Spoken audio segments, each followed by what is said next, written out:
Welcome back, Troglodytes, to your daily dose of guitar information, the Trogly's Guitar Show. Tonight, we hunt for Fenders. I'll be honest with you guys, I have not looked at any used Fenders since the last Fender hunting episode, so I'm not really familiar with what might be on the market today, but we'll do our normal categories here of electric guitars priced $350 or higher, and see what we can find today. Starting off here, I see a Koa-topped Telly. That's interesting. I can't say that it looks particularly good though. Koa is beautiful on acoustic instruments. Sometimes it works out on electrics, but this one, not my favorite. Because if you take the time to put an exotic wood on something, you don't want to cover it in a pickguard, but at the same time it feels kind of naked without it. But they did redeem themselves a little bit right here with a flamed maple neck. Now that's sweet. This is a guitar that's like perfect for my channel because it's got a little bit of a quirk to it that makes it work, so it's not just the same old, same old. And heck, we've even got locking tuners, and what is that, a 2011 made one? And it's got one of those strange looking thermometer cases.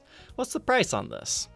$19.95 plus 65 shipping. As far as sold listings go, it looks like one went for around $15, the other one was listed at $19.99. Heck, that might even be the same one. It's got a similar V pattern underneath the bridge, but not the same. But it seems like these things might be fairly rare. I mean, this was 2 years ago by the Music Zoo, so that means that's top dollar asking price right there. Whereas this one was more from an individual seller 8 months ago. Now is this the same one? Yeah, I'm thinking that wood grain matches up pretty closely here. We'll see if there's any other dings. Or better yet, the serial number, ending in 67, ending in 67. So that means this guy paid around this price. Sometimes it helps to read the description of old ads if you can find the same guitar, just in case they forgot something or are hiding something from you.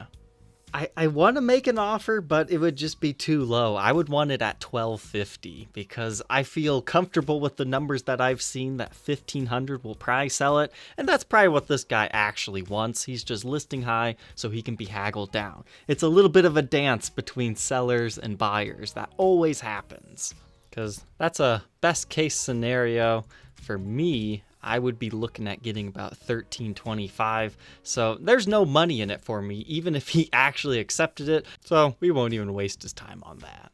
Moving on here, I like the competition stripe. I don't know the history of it necessarily, but it's kind of interesting there. Wow, isn't that nice? The two guitars somebody's been commenting about, the Starcaster and the Coronado. Coronado, definitely. Those things are cool because you can also find them in the Antigua finish, but I love the Wildwood series of those. Basically, the story of those guys, they took trees, they injected dye into it, and then just kind of grew into these unique patterns. Some of them are really cool, some of them are boring, but nature activists were like, no, Fender, you can't do that. So they started to finish over them in the later years. So if I ever review one of these, it would not be a color like this. It would have to be the Wildwood or Antigua for me. But these are pretty cool guitars, and I don't know, maybe they play like garbage.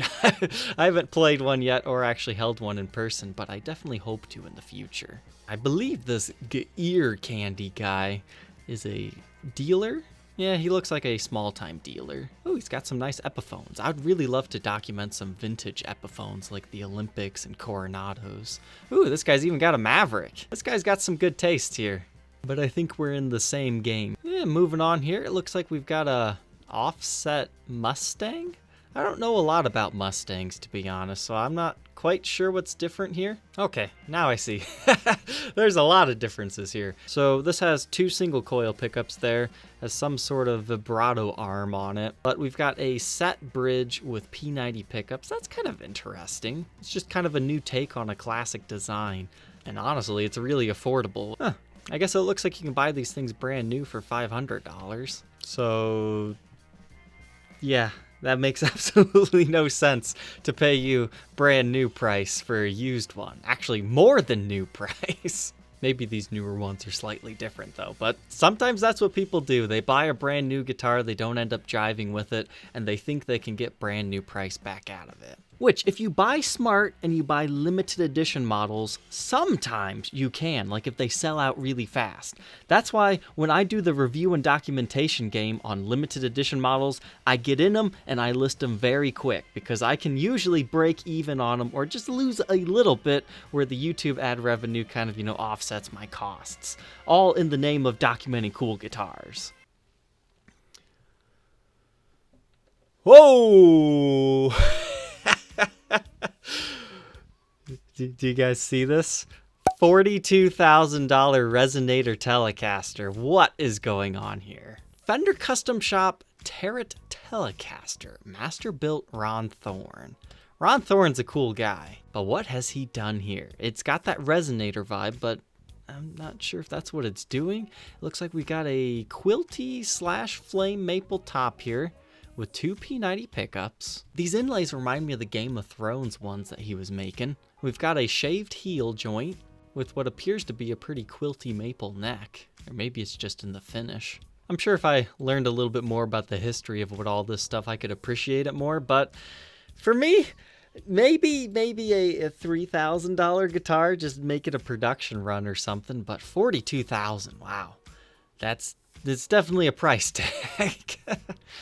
I believe Ron saw my last video of his, so hey, if you're out there, man, feel free to educate us on why this thing is special, because that's half the battle in justifying why these art guitars are worth so much. And heck, that was only the first page. And it looks like our cool adventure's continuing. You find some cool stuff listed late at night. I think I'm recording this, it's about 10 o'clock, so hopefully this will be edited and out around midnight or so. Whoa! So, Custom Shop Artisan Telecaster 2017.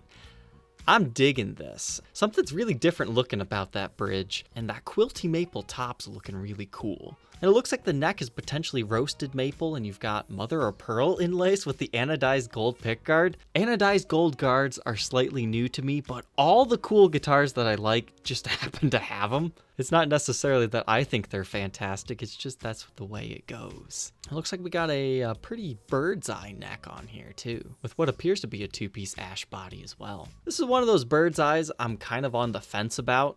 I think I like it though, because of the very dark amber hue to the finish. But I'm having a hard time with this white binding. I almost wish it was darker. But then you'd have to change the inlays too, because I think that's what they're playing off right there. It sure is interesting, but I think I'll let that one pass. There's another one of those Jag Stangs. Yeah, I'll probably pass on that too. Here's another artwork Stratocaster, this time by Greg Fessler, 1956 Madison Roy Moonflake. Kind of looks like an Elsa Stratocaster. You've got a flower or a snowflake on it. So it's a cool paint job, but not quite $11,000 yet for me. It looks like you have a mildly flamed neck. I mean, it's a nice flamed neck, don't get me wrong, but it's just basic. It has no character to it. I like flame when it's a little bit wavier. Oh, that's not a bad deal on that flame top right here. I've actually reviewed one of these, and that one has a spectacular top. This is what I'm talking about. I like the wider flame. I think if you're in the market for one of these rarity Stratocasters in the HSS format, I'm really digging the look at this one. And that's a surprisingly good price coming from a dealer. On to page 3 here. This is kind of interesting. Squier Classic Vibe Jaguar bass. Looks interesting, but not something I'd be interested in buying. Come on, there's got to be something to buy today. Let's keep looking till we find something.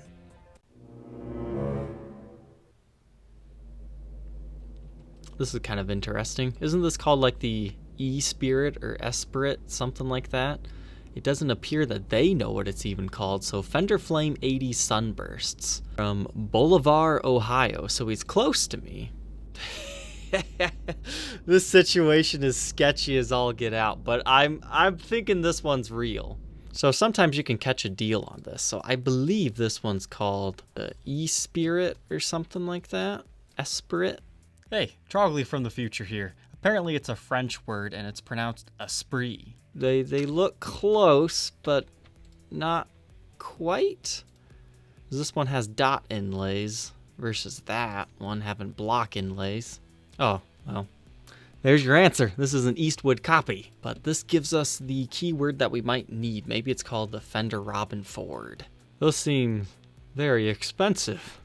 Alright, so Fender Robin Forward 1984. Listed 2 months ago at that price. Guess our final search term, now that we know exactly what it is, will be this, and then we'll have to look up past sales and limit it to our 80s models. And yeah, that doesn't help us on this one. It says somewhere on back, but doesn't have any photos of the back. This is such a sketchy situation. Slightly too good to be true price. Potentially. I just might not know my models right either. And it's been here for 7 hours, so if it was really a good deal, somebody would have found this by now. Alright, so it looks like there's the Esprit Elite, Standard, and Ultra.